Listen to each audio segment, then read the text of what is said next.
When I was at the lowest part of my motherhood journey, my postpartum journey, there are so many things that I wish I would have known that would have probably helped me just thrive a lot better than just be in the space of constant survival, constant struggle, constant trying to figure out who I am, my identity just feeling like all over the place, my hormones all over the place, my emotions, my body, my mind, my thoughts, like everything was just so chaotic for a very long time and for a very dark period of my life, especially with my first child. And with my second child, I have been able to experience motherhood in a totally different way.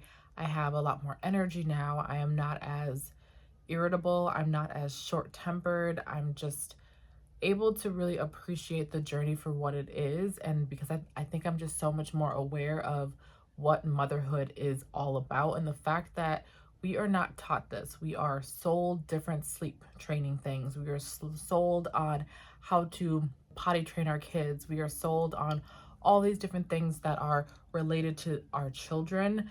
But as moms, we don't have very many things that are geared towards just us to help us thrive in motherhood, because at the end of the day, how are you going to be a good mom for your kids? And I say good mom in a very loose word because I don't want us to get so hung up on I get upset sometimes or I have a bad day.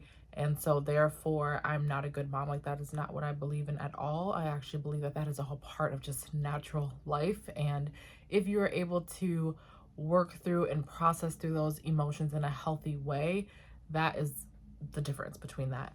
But I just believe that our society just doesn't set us up for success as motherhoods. We're just so consumed with the baby clothes, the sleep training, with the sleep schedules, baby food, like all the different things, which of course that is all a part of being a parent, taking care of your children. But when it comes to taking care of the mom, who is providing insights and things for us when it comes to those beginning stages?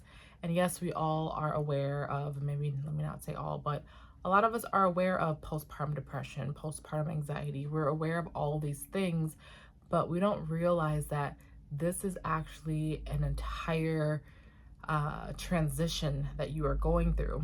And there is a word for this, which I just don't think that very many moms are aware of it. I definitely was not aware of it until I've been doing some more research on it.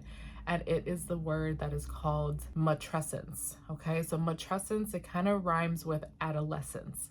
And it's just very similar to what adolescence is like, right? So when you're going through adolescence, what's going on? You are transitioning from a child into a teenager and then, of course, into an adult.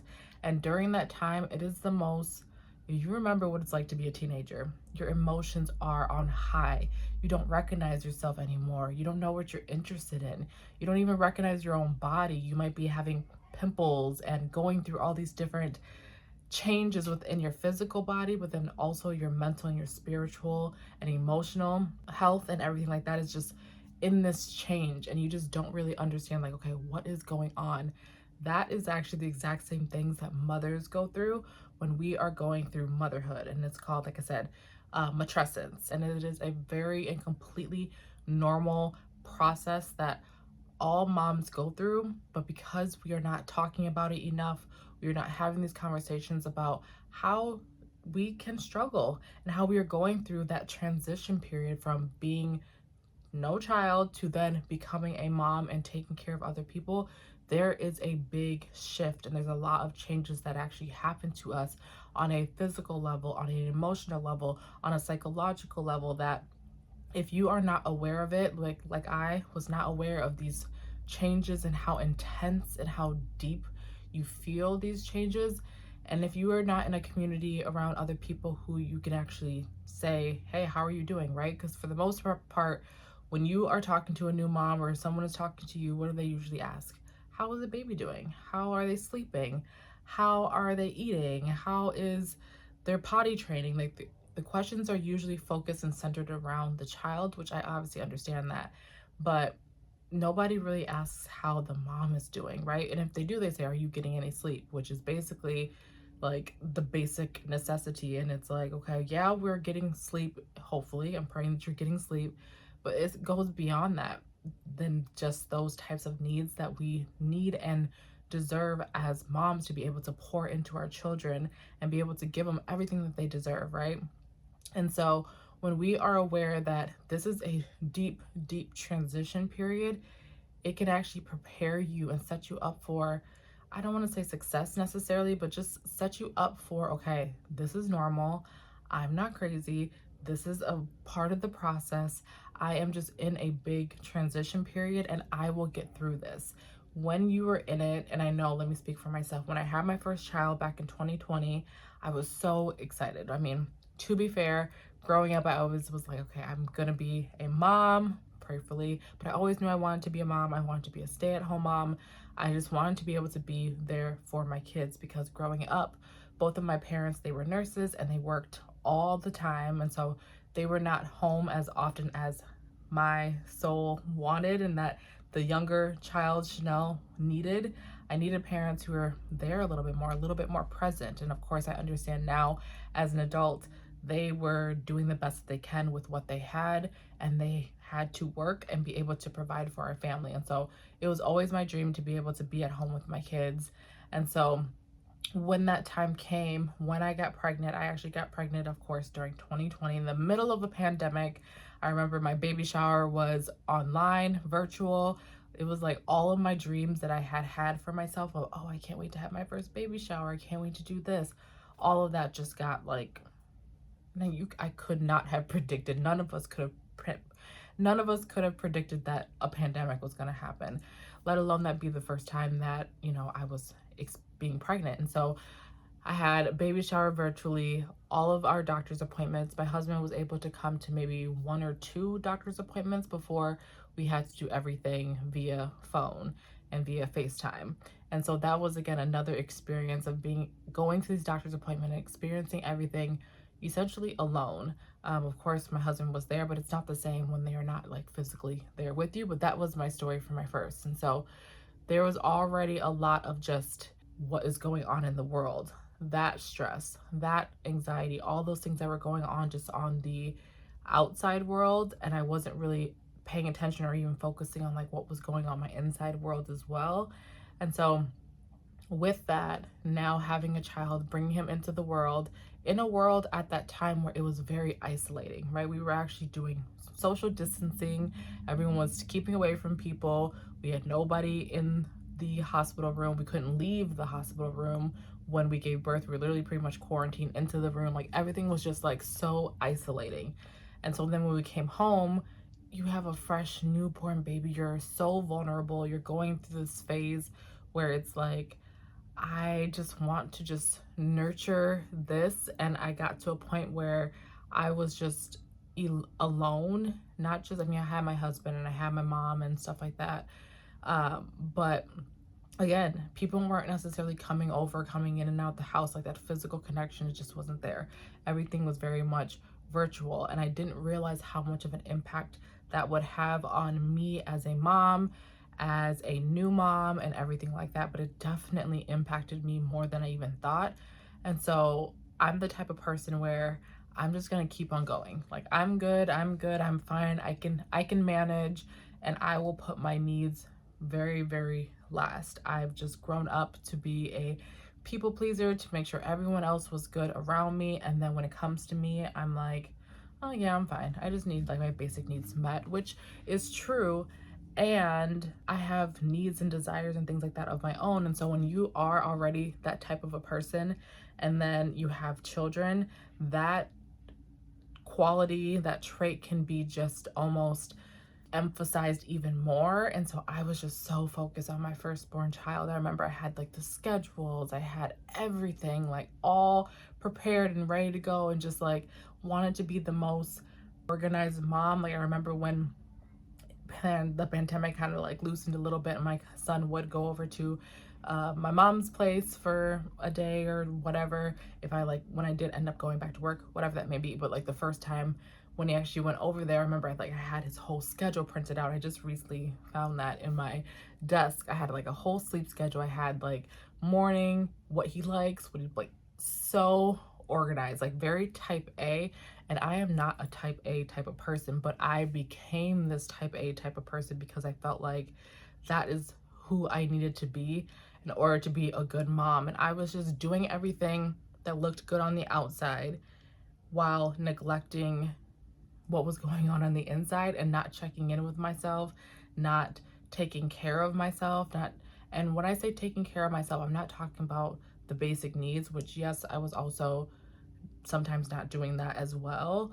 But for the most part, like going out and having longer stretches of actual just solitude, quietness, to be able to hear from God, to be able to journal, to be able to just sit in just silence, right? When you are just constantly pouring and pouring into everybody else, sometimes it's so easy to just depend on, okay, I got some rest today, I brushed my teeth, I did like my basic needs, and we feel like, okay, yep, that's good, I should keep on moving. But we also need to be able to read a book every now and then, watch a show or watch something that we enjoy, fill up our cup so that way we also feel a little bit like of aliveness. Otherwise, when you're just like constantly just pouring,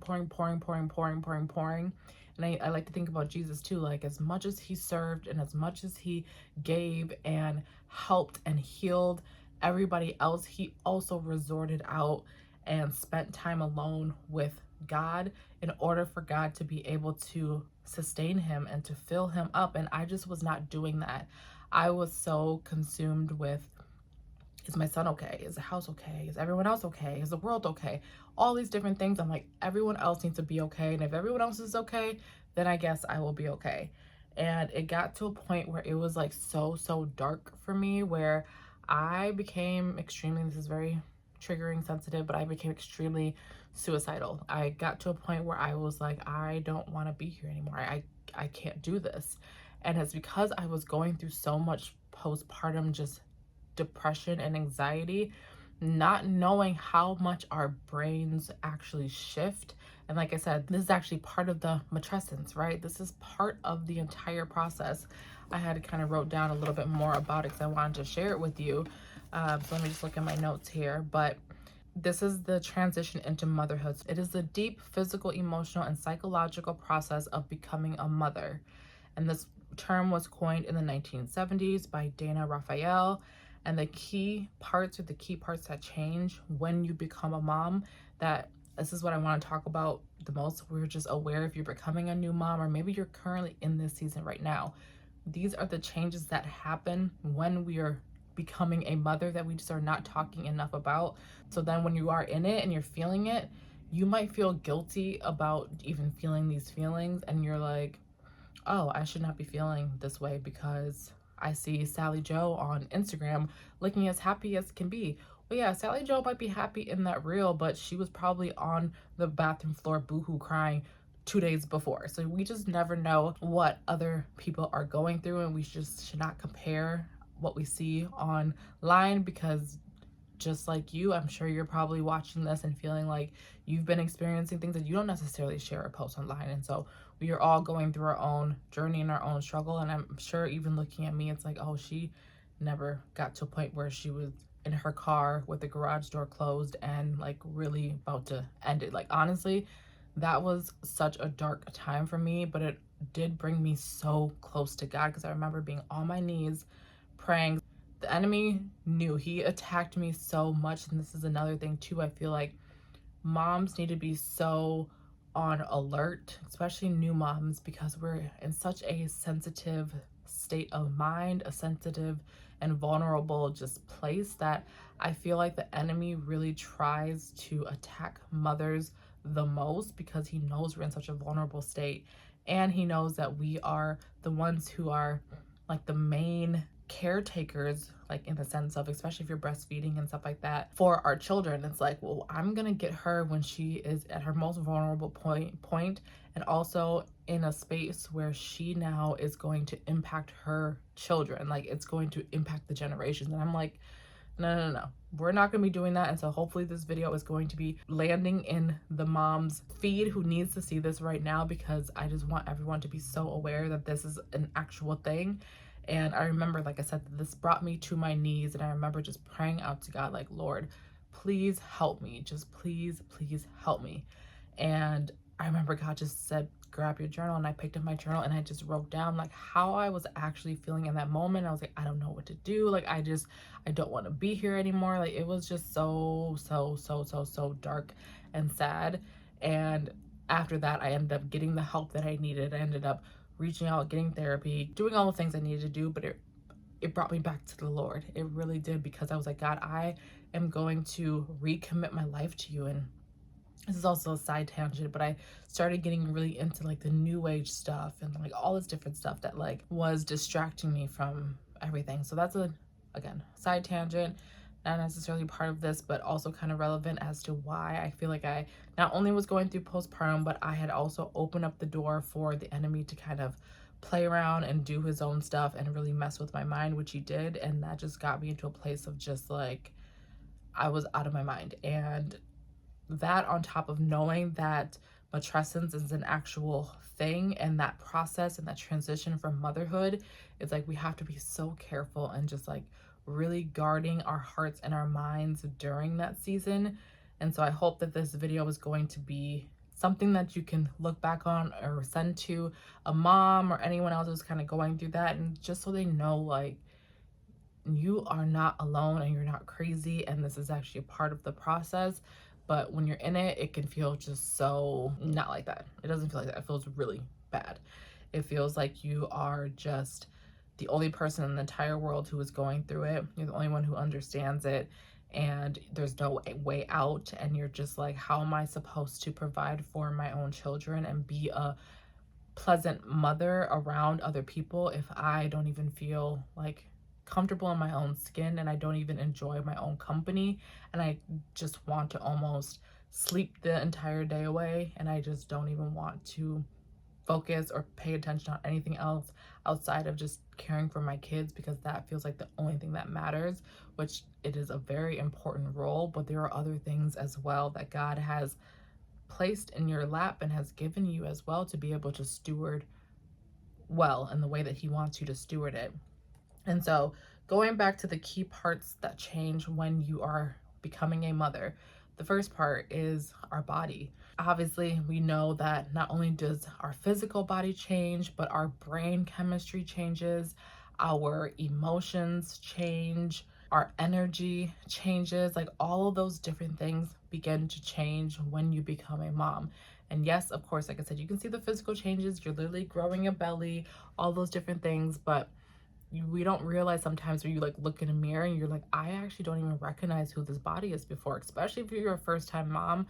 You've never been pregnant before, so you've never seen this body, and so your brain is trying to catch up to what it's seeing physically, and sometimes it's just like, what is going on here? It's very a confusing place. So just knowing that, yeah, okay, your body is going to change, of course, because you're growing a human being, but there's going to be some mental changes as well. Your brain chemistry, everything is just being rewired in a totally different way. And so you're going to see the world and think completely different than how you thought prior to being pregnant and becoming into motherhood. And so don't beat yourself up or feel like, I don't have the same thoughts anymore. I remember being, when I first got pregnant, that like the group of friends that I hung out with, I did not want to be around the gossip. I didn't want to be around. I mean, still now, I think that's also something that the Lord was bringing me closer to, but I just was like, there's certain people I just cannot surround myself with. And I just became this like, like mama bear, where I just was really wanting to protect myself and protect my family and protect the baby that was in my womb. And in order to do that, I had to make sure that I was being so careful about how I was guarding my heart, my mind, the things that were being inputted into me, and the things that I was like surrounding myself with. It was just so important for me to guard those things. And most importantly, like I said, your brain will start to change. You'll start to see the world differently, and you might not want to hang out with the same people that you wanted to hang out with, or do the same things, or think the same way. Because you're transitioning, you're becoming a totally different person. Like I said, think a lot about matrescence like adolescence, and that's just like a whole thing. You're a whole different person now. It's like, who am I? Okay, so that's the first one. And the second thing is identity shifts, which we've talked a little bit about just throughout this video, is transitioning from who you were to who you now are, that is sometimes a big gap. And I think when you are a kid, you're prepared for that. Like, school teaches you about puberty and all those things. Like, we are prepared and we know that these things are going to happen, but the world does not prepare moms enough for that identity shift of going from I was once a solo individual to now I am somebody's mama. That transition is wild. And it's like, when you go to it and you have the baby at first, you're like, okay, I get it. I'm their mom. I'm taking care of them. You know your role. But then once the child becomes a little bit more self-sufficient and they don't need you as much, they'll always need you. They will always need you. But you're able to kind of do a little bit more things for you, or that God has also put on your heart. And you're like, I don't even know what I like anymore. I don't even know what I'm interested in.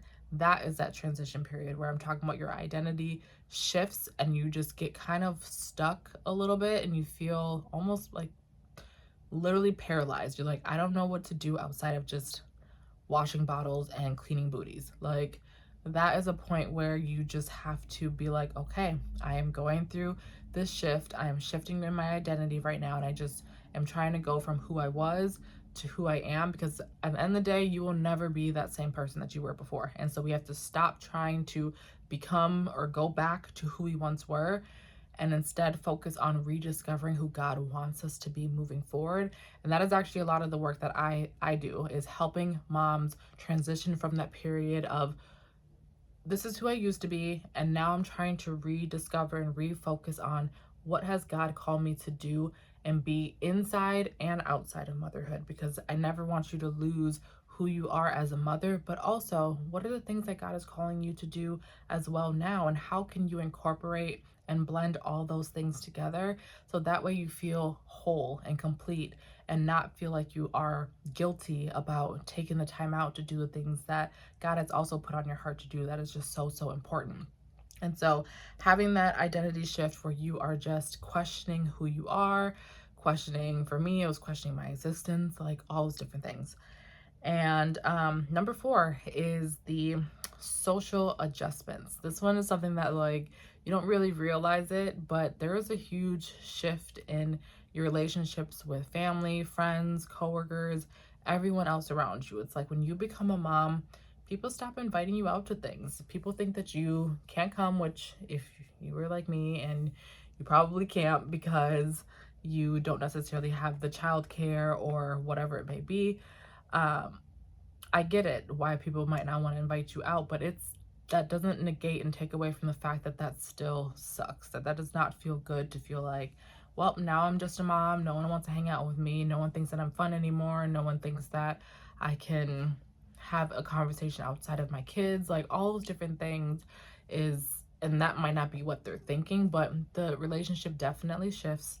People just almost assume that you don't want to be invited or you don't want to go, when it's like, hello, I could use a little bit of adult time too. I could spend some time with my friends. And so I think it's being very intentional as a mom to make those connections, reach out to other mom friends too, who you guys can have some time where it's just you and them without the kids, and be able to have that adult conversation. But the relationships, they are going to change. People are going to treat you differently, and no one prepares you for that, because then you think that there's something wrong with you. But it really is that I think people are almost respecting you in that season, but we don't realize that, like, part of that respect is actually showing up and being there and helping as well. But a lot of times people almost just back off a little bit. They just like disappear.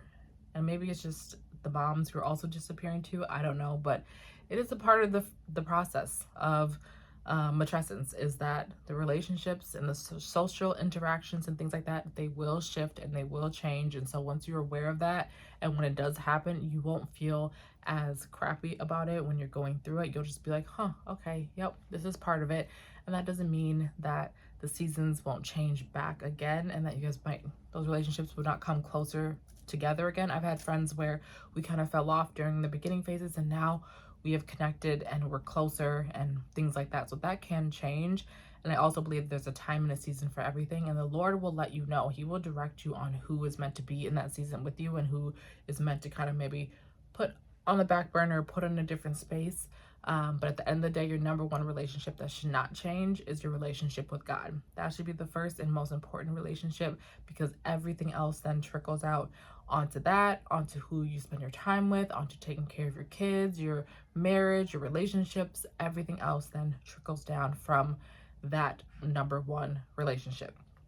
And so the fourth thing is the emotional mix. And so this is just the emotions that will come through. That happens when you are becoming a mom. And I just wish people would have told me this before, because I experienced a lot of just rage and anger, but I didn't, and I'm still working through this in therapy, is because I have never been taught like a healthy way of expressing a natural and normal emotion. We all get angry, we all get sad, we all get frustrated, we all get annoyed. Like, those are natural human emotions, and they are okay and they are valid. However, if you don't know how to actually process them and work through them, if you're anything like me, you will snuff it down, you'll keep it quiet, you'll hold it in, you'll try to keep it all together because you don't want to show that side of you. But then what happens is that you will explode. It's like you can't just keep it all in and expecting it not to just eventually just blow over, right? Like, it's like if you put like, you make those little volcano things in school, right? You put like the baking soda and the vinegar in, and then eventually everything just like explodes. That is what it's like when you have emotions like anger and grief and sadness and loneliness. And the anger, the emotions that people don't want to always be showing, right? First of all, God can see those emotions anyways. And so if there's anybody who can see that, it is bringing that directly to God and being able to work through those. And I was not doing that when I was a first-time mom. I just felt like I need to be a happy mom and just so da da da da da and all that stuff. And it was like, no, that anger, that frustration, that like short temper, all those things, the more that I kept it in, the more that I kept telling myself that I'm not supposed to feel this way, the more that it continued to show up and bubble up until it just exploded, and not in the best way possible. And so I do not want that to be for you. So I don't know if that means that you need to grab a journal and have like a rage journal where you just write down all the things that make you mad, or things that are just overwhelming you or stressed out about. Like, write all that down and bring it to the Lord, bring it at his feet, and so he can be able to help renew your mind and to give you his spirit of peace, calm, anything, and be able to help you see things differently. You know that I am a huge journaler here, and if there's anything that you can do, it is going to be to write things down so you have it on a piece of paper and be able to then look at it and process it instead of keeping it in your mind and just letting it ruminate and ruminate and ruminate, because that is when things come, like, create the reality in which we're seeing based on the beliefs and the identity that we're telling ourselves. Because basically what you're telling yourself, if you're not allowing yourself to express those emotions, is that you do not deserve to be seen or heard or express. And maybe you might not feel safe in your own body to be able to express natural emotions that are there. And so there are ways to be able to process them in a healthy way. And that is why I'm a huge advocate of being able to journal and write things down and be able to have those conversations with God. And so, yeah, I think that this just set me free. And I was like, I want to share more about this and just talk more about this, because as you know, I love, and my purpose here is to help the mom who is rediscovering who she is, who has felt like she has lost herself, who is in that identity phase, that part of like all these transitions, and probably in the part of where your body's changing, and just in all the key areas of the body, the physical parts, the mindset, where you feel like, I don't know who I am, you're questioning your own identity, as well as like the emotional pieces. Like, all those things are things that I help moms work through and navigate, going from I am stressed out, anxious, worried, depleted, frustrated, angry, annoyed, I don't know what I'm supposed to be doing outside of motherhood, to getting to the point of feeling and knowing that, hey, I do have a purpose inside and outside of motherhood. I can pour into my kids and I can pour into other areas that God has called into my life. I can find the time to be able to have systems in place where I can sit down and record a YouTube video while also having dinner with your family, going out for a girls' dinner. Like that was literally my day today. Like today, I went to church. After that, I met up with a few women. It was like 6 or 7 of us, and we went and got all you can eat sushi, which I am so full from that. I went and got sushi, spent a little time with the boys. Now I'm up here recording, cleaned up a little bit. I even came home and was able to put my son down for a nap really quick because my church is pretty close to my home. And after I'm done filming this, I'm gonna go back downstairs and watch a movie with my kids. And then tonight, I will find the time to be able to edit this video and get it up for Monday. And so that is like my dream day where I'm able to bounce around from different pockets and different areas that God has called me to, then just be so laser focused on just motherhood, and to the point where I know God is calling me to do other things as well that's on my heart, and I'm just ignoring them. And then I'm getting so frustrated and irritated and irritable because I'm not actually walking in alignment with what God has called me to. And so that is a very uncomfortable feeling. And I want to be able to help you bridge that uncomfortability that you're in right now. And so if that's something that you are like, yes, I need that, I am struggling with that, in the comments down below, I will have a link for you to book a free 30-minute call. I want to be able to speak with you and just help you at least come up with one actionable goal that you can reach towards that's going to just shift motherhood for you. And while you're in this transition period, which is a heavy and deep period, and sometimes we just need a little bit of support, and moms are not reaching out for the support enough, and they're not getting the support enough, and there's not enough support out there for moms. We have all the things in the world that are there to support our kids, which I love and I'm here for, absolutely. And I think that we need to not forget about the mothers who are the ones who are showing up and taking care of these children and helping them to be able to be and grow into the best version that God has called them to be. We as mothers have to be the best versions that God has called us to be. So I hope this video resonated with you. If it did, definitely leave some comments down below. I want to get the conversation going about what journey you are in motherhood right now, what has helped you. Leave some stuff down below because I'm sure someone else who is able to read this will benefit from the things that you have gone through, because God brings us through things so that way we have a testimony to be able to share and to help somebody else. So thank you so much for watching. Like I said, I will be posting videos on here Monday through Friday, and we're just going to keep this conversation going. If there's anything else or any other topic that you would like to hear from me on, I would definitely love to hear that down below. Otherwise, I will catch you guys all in my very next video. Thank you so much for watching. Bye.